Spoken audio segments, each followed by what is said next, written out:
And welcome back, everyone, to Who Would Win. You'll notice that I did not do any videos yesterday. I had my Who Would Win to do, and I had the What If to do, because it's the week of What If.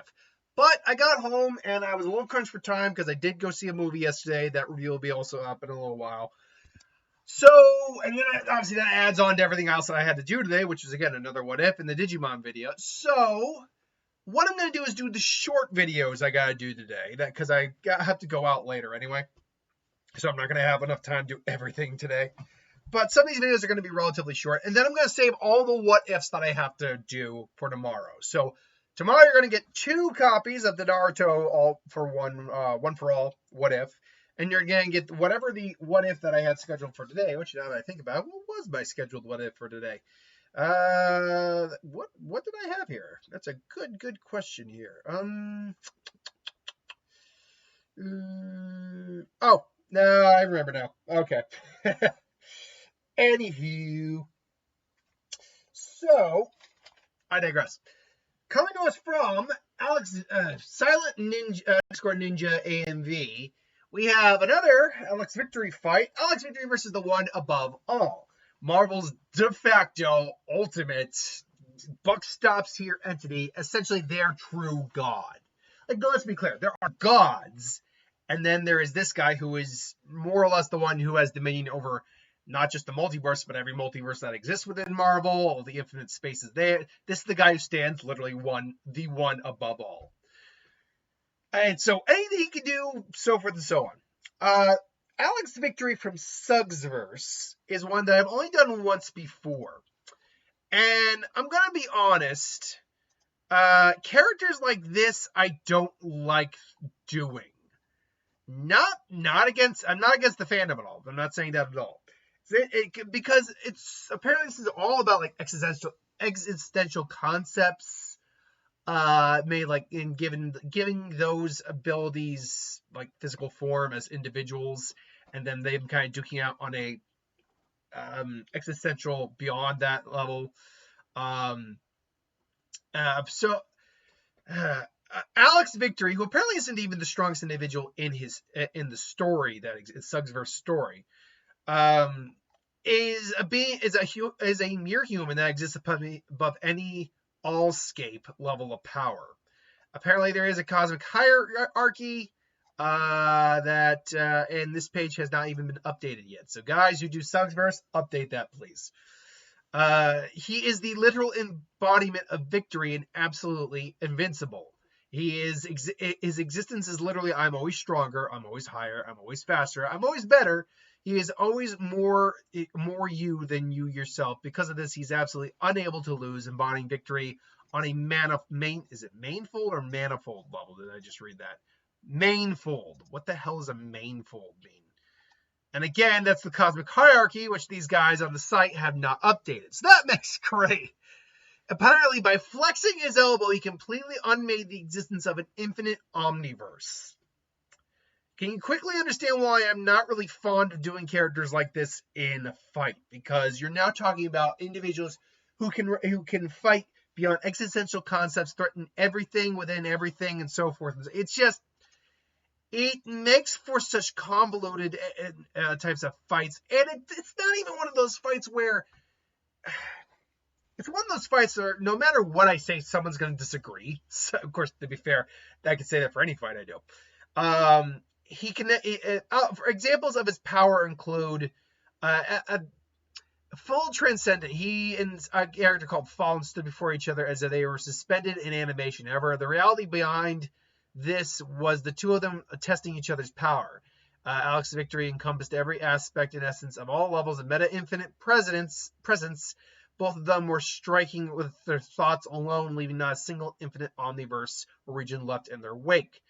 Alex connected a very light punch to the Fallen's face, an unchanging, infinite, and incalculable amount of times for an instant information could be processed. With each light punch, he eliminated as many infinite omniverses.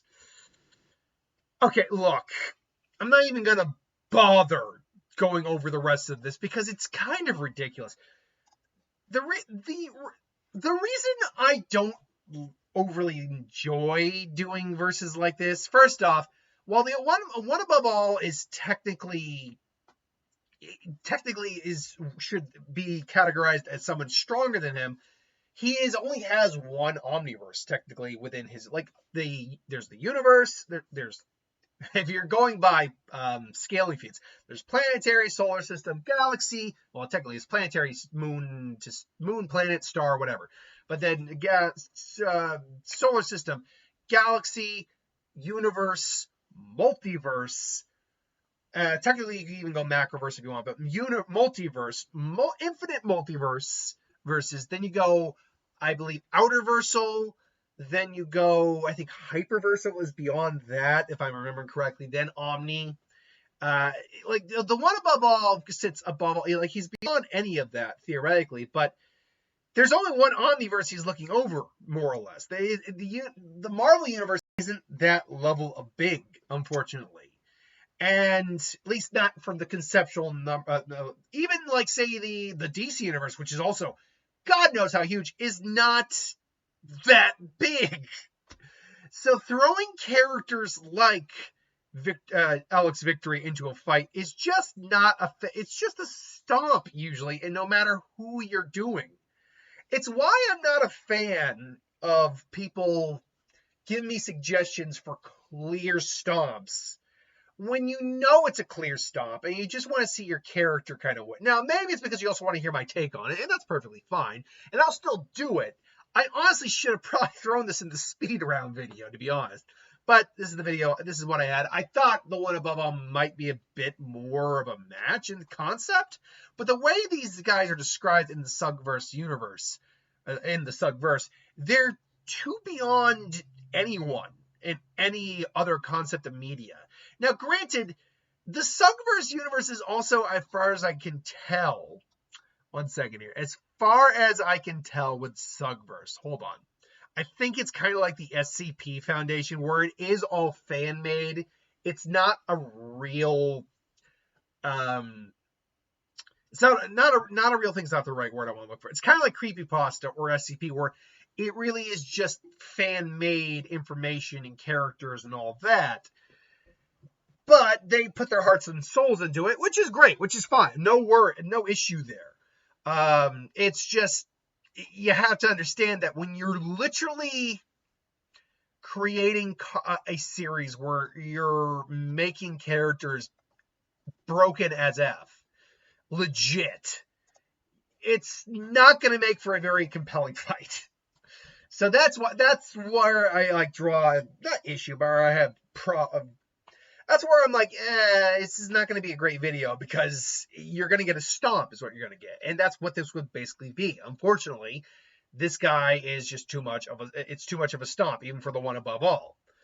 Again, because as big as Marvel is, the way they're describing these guys in this universe is just way beyond it. So yeah, I would go Alex Victory. Sorry if it's a lackluster video, but that's just my opinion. Anyway, thanks for watching though. I hope you did enjoy.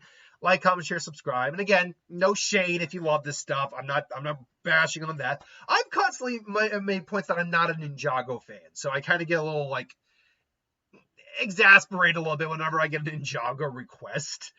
But I don't diss on anyone who likes it. If you love what you love, what you love. It's your fandom, everything like that. It's just not personally my cup of tea. Real quick, I had someone, as I was going to see, what was I saying last week? Arthur the King. I was walking by there, and I heard they looked about like 16 to 17, I want to say, maybe 15, somewhere in that range. And I heard one guy say, he's like, oh, man, I couldn't get tickets to Dune. And he's like, oh, I'm like, whatever, that sucks. You'll just have to see a different one. And I think his friend basically said, dude, you're such a loser for still liking that, or something like that. I'm like, but they were too far away. If they were like right next to me when I heard it, I probably would have said, like, dude, shut up. You have no right to be judging anyone for what they like. You probably like stuff that they think is stupid, but they don't judge you for it. Or maybe you do, and if you do, don't judge them for it. People are allowed to like what they like and not be criticized for it. Don't be a dick. Like, I would have told them that. But they were walking away. They're young. They're like literally half my age. I'm like, I'm not in the mood for that. I'm like, dude, you're such an idiot. Criticizing anyone for their taste is just, in terms of what they like as media, is so freaking stupid. It really is. Now, don't get me wrong. When I say criticism, I don't mean like movie critics just giving their opinions. I mean judging someone for liking something. That's stupid. That is so stupid. We can all have opinions, and we can agree and disagree, but the point is, don't be a dick. That's all that comes down to. Don't be a dick. But look at me. I'm such a dick. It's never too late to not be a dick. One of the funny moments in Quantumania. I to this day still say that I like every movie in the Marvel MCU universe, but even I acknowledge it's one of the weaker ones. I digress. Thank you for watching. Hope you enjoyed. I'll see you for the next video. Later.